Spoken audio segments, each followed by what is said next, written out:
इन मुस्तफ़ा की ज़िंदगी से हमने क्या सीखा है, हमने ज़माने वाले को पैगाम क्या देना है, ये हमें भी सोचना है भाइयों। आज हमारा अखलाक बड़ा ख़राब हो गया, आज हमारा किरदार बड़ा ख़राब हो गया, आज हम बद अखलाकी के गहरे दलदल में धंसते चले जा रहे हैं। आज लोग हमें देखते हैं तो कहते हैं कि यार जब इसका अखलाक इतना बुरा है, जब ये अपने भाई की गर्दन काटने के लिए आमादा है, जब ये अपने भाई के रास्ते में कांटे बिछाता है, जब ये अपने भाई का ही नहीं है तो ये मेरा क्या होगा। यानी हमने अपने अखलाक से लोगों को अच्छा पैगाम देने की कोशिश नहीं की। लोग कुरान कम पढ़ते हैं, मुस्तफ़ा की जिंदगी कम पढ़ते हैं, लेकिन वो मुसलमानों को देख करके अंदाजा लगाते हैं और कहने की कोशिश करते हैं कि जब ये इतना अच्छा है तो फिर इसके नबी कितने अच्छे होंगे। और मुझे कहने की इजाजत दे दी जाए, हिंदुस्तान के राजा ख्वाजा जब हिंदुस्तान की धरती पर तशरीफ लाए हैं, आए लोगों क्या देखा है, लोग उनके करीब आए हैं, उनके बोलने का अंदाज देखते हैं, उनके बोलने का अंदाज देखकर दीवाने हो जाते हैं और कहते हैं कि जब हिंदुस्तान के राजा ख्वाजा का ये आलम है तो बगदाद के आका का क्या आलम होगा। और जब लोगों ने बगदाद की धरती पर गौसे आजम को चलते देखा, गुफ्तारो रफ्तार को देखा, तो कहा कि जब गौसे आजम का ये आलम है तो फिर मदीने के आका का क्या आलम होगा। और जिसने मदीने में मुस्तफा को देखा, उनकी करामात को देखा, उनके मौजज़ात को देखा, उनके अखलाकी समंदर को देखा, उनके एटीट्यूड और आचरण को देखा, उनके प्यार मोहब्बत को देखा, उनकी यतीम परवरी को देखा, बेवाओं की मदद करने को देखा, मजलूमों, मिस्कीनों, फकीरों, जरूरतमंदों, हाजतमंदों की हाजत रवाई करते हुए देखा, तो ज़माने वालों ने बैक ज़बान कहा कि जब मदीने के रहमतुल लिल आलमीन का ये आलम है तो फिर रब्बुल आलमीन का आलम क्या होगा। सुभान अल्लाह, सुभान अल्लाह। यानी इस्लाम फैलता है अखलाक से, इस्लाम फैलता है किरदार से। अगर हम भी ये चाहते हैं कि हम इस्लाम का अच्छा चेहरा लोगों के सामने पेश करें तो जरूरी है कि हम अखलाक और प्यार मोहब्बत का नमूना पेश करें, लोगों से मिले तो प्यार मोहब्बत के साथ। आज हम देख रहे हैं कि अगर किसी का किसी से बाहम झगड़ा और फसाद हो जाता है तो नस्ल दर नस्ल, कबीला दर कबीला, कौम दर कौम वो चलता रहता है। मैं ये कहता हूँ ये फिर वही दौर वापस आ रहा है, दौर जाहिलियत। वहां भी तो ऐसा होता था कि जब लड़ाई और झगड़े हो जाया करते थे, थोड़ी थोड़ी बात पर खून बहा दिया जाया करता था, थोड़ी थोड़ी बात पर ये लोगों खून की नदियां बह जाया करती थी कि बाजार में चलते हुए तेरा कांधा मेरे कांधे से क्यों लग गया। कल जो हो रहा था जमाने जाहिलियत में, हम देख रहे हैं वो फिर लौट करके आ रहा है। मुसलमानों में भी वो सारी चीजें पाई जाने लगी हैं, मुसलमानों में भी छोटे और बड़े का फर्क पाया जाने लगा है। लोग कहने लगे हैं ये ऊंचा है, ये नीचा है, ये आला है, ये अदना है, ये अच्छा है, ये कमतर है। ये कौन कह रहा है? ये आज मुसलमानों में हमने कहते हुए सुना है, लेकिन हमारे नबी ने क्या कहा था, मुस्तफा की तालीम क्या है हमारे लिए, हमने इसको समझने की कोशिश नहीं की। लेकिन जब हम पढ़ते हैं मुस्तफा की जिंदगी को तो क्या अच्छी बात हम पढ़ते हैं। हज्जतुल विदा का मौका है, दूर दूर तक इंसानी सरों का सैलाब नजर आ रहा है, बहुत सारे लोग नजर आ रहे हैं और मेरे मुस्तफा का वो हज आखिरी हज है। आज मेरे मुस्तफा तालीम दे रहे हैं, तंबी कर रहे हैं, अपने गुलामों को पैगाम दे रहे हैं, दरसे हयात दे रहे हैं अपने गुलामों को और इरशाद फरमा रहे हैं ला फज़ला लि अरबिय्यिन अला अजमी वला लि अजमिय्यिन अला अरबी वला लि अबयद अला अस्वद वला लि अस्वद अला अबयद इल्ला बित्तक़वा। मेरे आका एक आफाकी पैगाम दे रहे हैं और फरमा रहे हैं ऐ लोगों, किसी गोरे को काले पर कोई फजीलत नहीं है और किसी काले को किसी गोरे पर कोई फजीलत नहीं है और किसी अरब के रहने वाले को किसी अजम वाले पर कोई फजीलत नहीं, किसी अजम वाले को किसी अरब वाले को कोई फजीलत नहीं। यानी मेरे आका के फरमान का मतलब समझो, किसी की जात ऊंची तो वो अच्छा नहीं हो सकता, किसी का मकान अच्छा तो वो अच्छा नहीं हो सकता, किसी की बिल्डिंग अच्छी तो वो अच्छा नहीं हो सकता, समाज में कितना ही माल क्यों ना हो जाए वो अच्छा नहीं हो सकता, समाज में कितनी ही दौलत क्यों ना आ जाए वो अच्छा नहीं हो सकता, बल्कि अच्छा कौन होगा? मेरे आका फरमा रहे हैं अच्छा वही होगा इल्ला बित्तक़वा, जो ज्यादा मुत्तकी होगा, जो ज्यादा परहेजगार होगा वो सबसे अच्छा होगा। सुभान अल्लाह, माशाअल्लाह, जिंदाबाद जो जिंदाबाद। सबसे अच्छा होगा वो मुत्तकी है, जो सबसे अच्छा होगा वो परहेजगार है। आज आप देखो, नमाज पढ़ने आप मस्जिद में जाते हो, बस आखिरी बात कह करके खत्म कर रहा हूँ, जाते हो को नहीं जाते हो?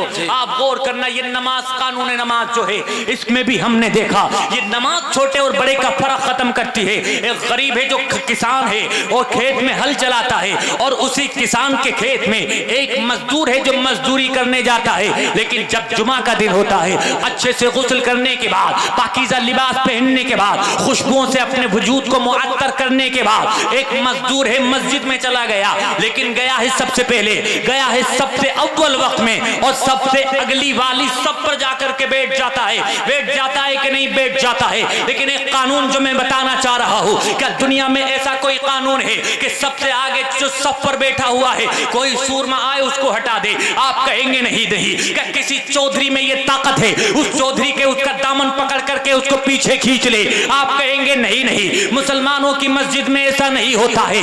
ऐसा इसलिए नहीं होता है कि ऐसा मेरे मुस्तफा की तालीम नहीं है। लेकिन जो बात मैं कहना चाहता हूं प्यारे भाइयों, जब आप नमाज पढ़ने के लिए खड़े हो गए, आगे वाली सफ लग गई, उसके पीछे एक और सफ लग गई, उसके पीछे एक और सफ लग गई, सब दर सब लगती चली जा रही है। सबसे आगे जो सफ में है, याद रखिएगा वो मजदूर है। सबसे आगे सफ में जो खड़ा हुआ है वो हल चलाने वाला है। सबसे आगे जो सफ में खड़ा हुआ है वो फावड़ा और कस्सी चलाने वाला है। सबसे आगे जो सफ में खड़ा हुआ है वो ऐसा शख्स है कि जिसके कपड़े भी सलामत नहीं है, जिसके कपड़ों में बेशुमार पेबंद लगे हुए हैं। ऐ लोगों, वो नमाज की नियत बांध लेता है, इमाम कहता है अल्लाहू अकबर, सारे लोग अल्लाहू अकबर कहते हुए हाथ बांध लेते हैं। अब खड़े हो गए, उसके बाद रुकू में जा रहे हैं, उसके बाद सजदे में जा रहे हैं। ऐ लोगों, गौर कीजिएगा, जब सजदे में जाते हैं और जैसे ही हालत सजदा में पहुंचते हैं, वहां जहां उस गरीब इंसान का पैर होता है, वहां पीछे अगर अमीर खड़ा है तो उसका सर होता है।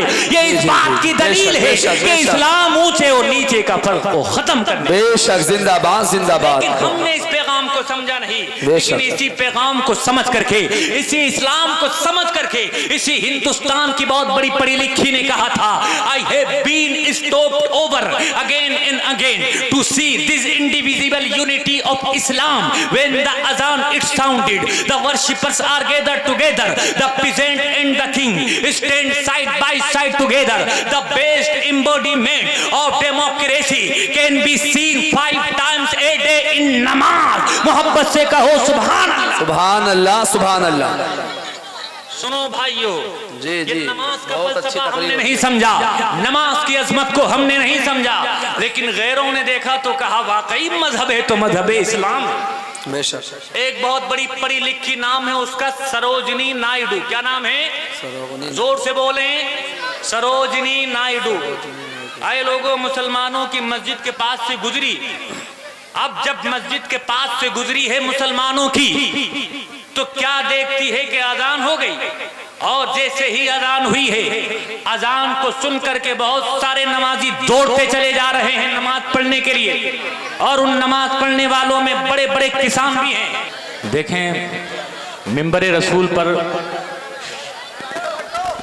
खतीब मुल्क हिंदुस्तान, आलिम मानी व बयान, हजरतुल अल्लाम पे करे खुलूस व अमल, अजीज़म बरादर अकबर हजरत अल्लामा मुफ्ती गुलफाम साहब क़िबला रामपुरी जलवा फरोज हो चुके हैं, और अभी आपको इनका नूरानी इरफानी हक्कानी खिताब समात करना है।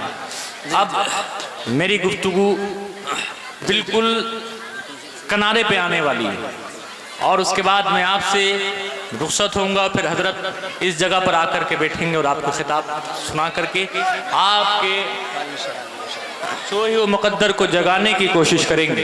इंतशार बिल्कुल ना करें, ये कमेटी वाले नौजवान यहीं बैठ जाएं। हाँ, क्यों शोर कर रहे हो? अब मैं जो बात करने की कोशिश कर रहा था उसको पूरा सुने और फिर बात खत्म करते हैं। जी जी, याद है कहाँ थे हम? बिल्कुल मुख्तसर। कहाँ थे? मुसलमानों की मस्जिद में अजान। अजान देखा कि लोग दौड़े दौड़े चले जा रहे हैं, लेकिन देखा किसने? सरोजनी नायडू ने। बड़ी हैरत हुई यार कि हमारे यहाँ मंदिरों में ऐसा नहीं होता है। जो सर्वोत्तम समझे जाते हैं हमारे समाज में, सर्वश्रेष्ठ, बेस्ट और आला जिनको कहा जाता है, वो ऊंची जगह, उनके स्थान अलग, और जो निचले हैं उनके स्थान अलग। लेकिन मस्जिद में ऐसा कुछ नहीं है, यहाँ सारे बराबर हैं। और वो कहती है, I have been stopped over again and again to see this indivisible unity of Islam. Unity लफ्ज पर गौर फरमाया। यूनिटी का मतलब इत्तिफाक, यूनिटी का मतलब इत्तिहाद, यूनिटी का मतलब प्यार मोहब्बत, यूनिटी का मतलब भाईचारा। वो कह रही है ऐसा एक बार नहीं कि मैंने धोखे से देख लिया, अगेन एंड अगेन, बार बार देखा है। यानी हमारे यहाँ ऐसा नहीं होता है, मस्जिदों में बार बार ऐसा होता है। वो कितने लोग चिल्लाते रहते हैं कि प्रजातंत्र प्रजातंत्र, यानी डेमोक्रेसी डेमोक्रेसी, यानी यहाँ सब बराबर हैं। लोग कहते हैं कानून बनाने वाले कानून बना करके चले गए, लेकिन डेमोक्रेसी कहीं देखने को नहीं मिलती। उर्दू में कहते हैं डेमोक्रेसी को जमहूरियत, कहीं देखने को नहीं मिलती समाज में। लेकिन अगर इसका बेहतरीन नजारा देखना है तो मुसलमानों की मस्जिद में चले जाओ, खुदा की कसम इसका बेहतरीन नजारा मुसलमानों की मस्जिद में देखने मिल जाएगा। The peasant and the king stand side by side together, कि वहां पर बादशाह भी, किसान भी, मजदूर भी, साहूकार भी एक ही सब पे खड़े होकर नमाज पढ़ रहे होते हैं। एक ही सब में खड़े हो गए, महमूद आया, ना कोई बंदा रहा ना कोई बंदा रहा। और सुनो, कहता है ऐसा हिंदुस्तान में नहीं है। तुम सोचे हाँ शायद हिंदुस्तान में ऐसा होता हो। You find in London an Indian, an Algerian and a Turk. India is the motherland of one. Turkey is the motherland of another. But when they stand in prayer, it's make a man instinctively a विरोध। अच्छी बात है, उसके बाद बात खत्म। हिंदुस्तान में ही ऐसा नहीं होता, बल्कि आप 7 समंदर पार जाइए, लंदन, इंग्लैंड की राजधानी, the capital of England London, वहां जाइए एंड देखिए कि इंडिया से जाने वाला लंदन गया, पाकिस्तान से जाने वाला लंदन गया, तुर्की से जाने वाला लंदन गया, अलग अलग ममालिक के लोग लंदन, एक कंट्री में गए, जबान अलग है, लहजा अलग है, गुफ्तगू अलग है, कल्चर अलग है, अलग अलग काम से वो आए हैं, अलग अलग जबान वो बोलते हैं, अलग अलग मालिक के यहाँ नौकरी वो करते हैं। लेकिन जैसे ही अजान होती है वो सारे के सारे आकर के खड़े हो जाते हैं, और जब खड़े होते हैं एक ही सफ में खड़े होते हैं। काम अलग जरूर है, जबान अलग जरूर है, मुल्क अलग जरूर है, लैंग्वेज अलग जरूर है, लेकिन अलग अलग लैंग्वेज वाले, अलग अलग जबान बोलने वाले, अलग अलग इलाके से आने वाले, अलग अलग कल्चर को फॉलो करने वाले, अलग अलग लिबास पहनने वाले, जैसे ही लंदन की सरजमीन पर अजान होती है और नमाज के लिए खड़े होते हैं, अलग अलग मुल्कों के रहने वाले तो जरूर है, लेकिन जैसे ही नमाज की सब में देखता हूं तो ऐसा लगता है कि मुस्तफा ने मुल्कों की सारी दीवारों को तोड़ करके पूरी इंसानियत को भाई भाई बना दिया है, फैमिली मेंबर बना दिया है। यह कानून आप दुनिया के किसी भी मजहब को तलाश लो, सर्च कर लो, ढूंढ डालो, कहीं नहीं मिलेगा। अगर ये कानून मिलेगा तो हमारे आपके मजहब इस्लाम में मिलेगा। इसी को कहा जाता है प्यारे भाइयों, एक ही सब में खड़े हो गए, महमूद याद, ना कोई बंदा रहा ना कोई बंदा नवाज। आमीन ममालिना इल्लल बलाग, अस्तगफिरुल्लाह रब्बी मिन कुल्ली ज़ंबि व अतूबु इलैहि। अस्सलामु अलैकुम।